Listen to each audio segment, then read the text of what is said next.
One of the things I'm really mindful of in life and aware of is how many people have been hurt by the church and doctrines in the church and a lot of these things. And one of the things that really concerns me in this generation is the mentality where, because other people are doing Christianity wrongly and they're harming people and they're hurting people, that the conclusion to take from that is that I or you or whatever should walk away from Christianity, should walk away from God.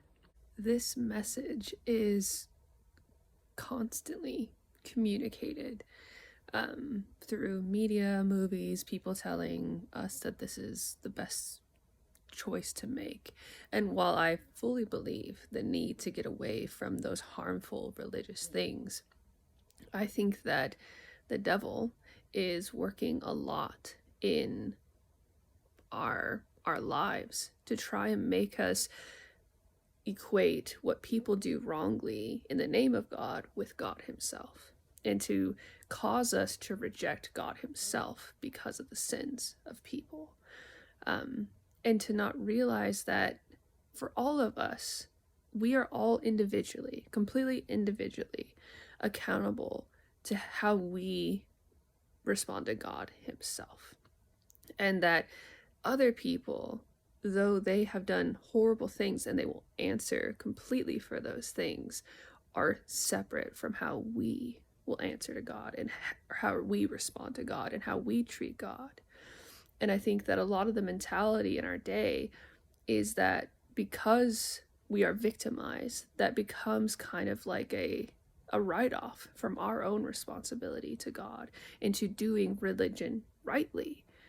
And for me, I just want so badly for people to do religion rightly, not take religion and make up whatever you want out of it, but to really do it rightly. And I think that's the real conclusion, is people do things wrong, and it is wrong, but it's so easy for us, because people do wrong, to be overcome by their sin by causing us to do wrong actions.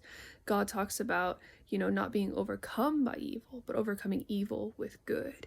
And the tragedy is that so many people throw away God from them, who is the very one who is able to give them justice, who is the one who is able to give them life. And we're so angry at these people who do things wrongly, and that's true and that's real, but we're crying out for the right thing, the real thing, and the real thing is still in God. It's in God. But this conclusion doesn't actually line up, because the real answer is to have a religion that is pure, that is right, that is good, and to have the true goodness rather than rejecting God altogether. And all of us, we're accountable for our own response to God, our own righteous living or not before God. And no person, no matter what they do, ever is a write-off for us to not be accountable to God ourselves.